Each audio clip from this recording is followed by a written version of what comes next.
Okay, welcome. I hope you're all safe. Now, they say in military circles that you should train hard and fight easy.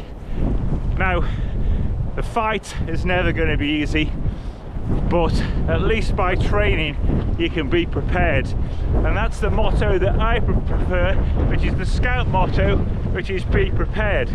So if you're taking your tent and camping into exposed environments, there's a possibility you might come across strong winds. Right now we're in the midst of Storm Eowyn, and those strong winds might mean up to 50 miles an hour.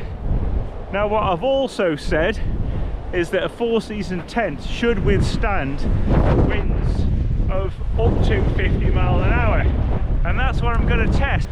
So my mate Andy might have a tent with him.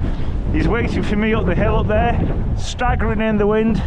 So there's not going to be much chat on this, so let's get on with it. Right, we're about to pitch the Nortent LY2. We've just had a gust of 52 miles an hour. It's typically blowing between 30 and 40 and gusting up and over 50. Right, so you'll see what we did as we were pitching.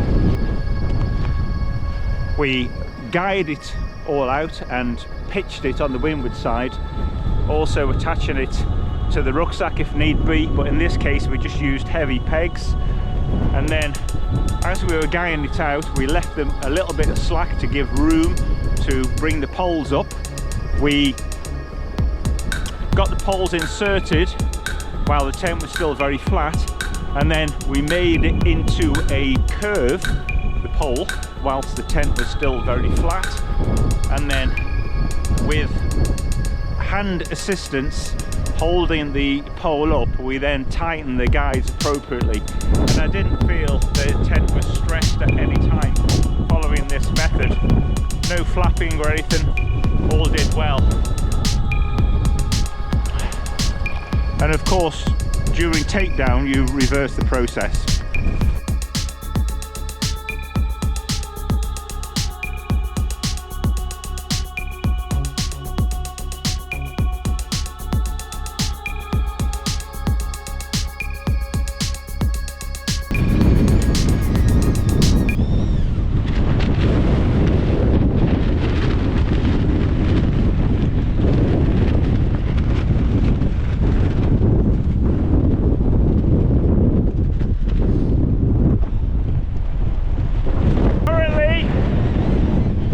Are blowing around 40 miles an hour. That's 40 right now.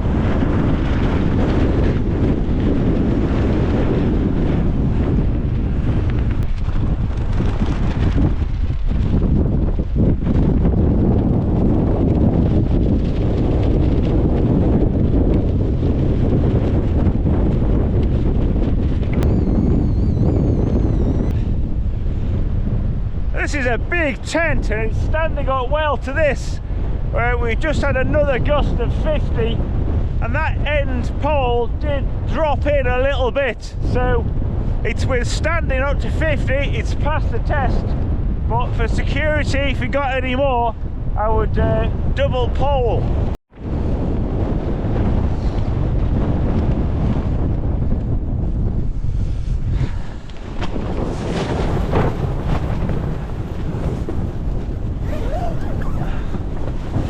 Wow, a lot warmer in here. Whew.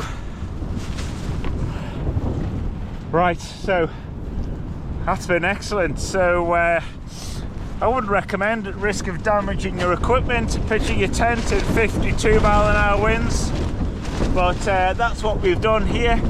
And I think if I was expecting this, I would definitely double pole it. I have got a double set of poles with me, but it's standing up fine. Generally it's in between 30 and 50 mile an hour with an average of around 40. Quite calm in here though. This central pole makes a big difference. When we first pitched it, the wind was smack on square, but now it's shifted to this quarter of it.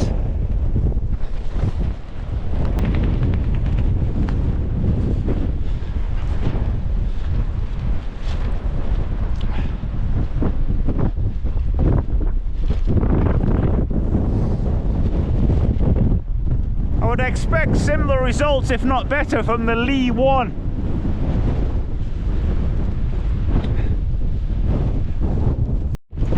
I guess the advantage of it not being long and tapered is it doesn't scoop in much, but at the same time it's an obtuse end for catching the wind, so swings and roundabouts.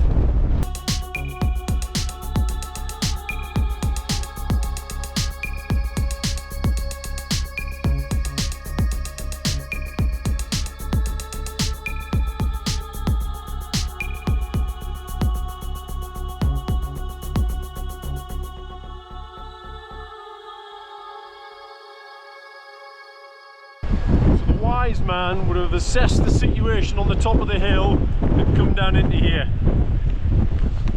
Yeah, well said. We don't advocate pitching in strong winds deliberately when there's a sheltered location like this down the bottom, but again, this was a training exercise just to see what we and the tent could handle, and once more I was learning good stuff from a friend, Andy here, who's been in some tight spots. So I hope you enjoyed that. Very impressed with the performance of the Nortent LY2, and again, if you were pitching and anticipated winds over 50 mile an hour, I would recommend double poling. We had no failure of the tent and of any sort. We just one particularly strong gust. Oh, God knows what it was. It's forecast to be up to 70 on this location. We had one small dipping of the pole at one end, then it just popped back up again. Went down about that much. Not much of a worry really, but yeah, all good. I hope you're not up a hill in Storm Eowyn and that everybody's safe. Thanks for watching, and thanks Andy for giving us a hand there. Big tent, two-man job. Cheers.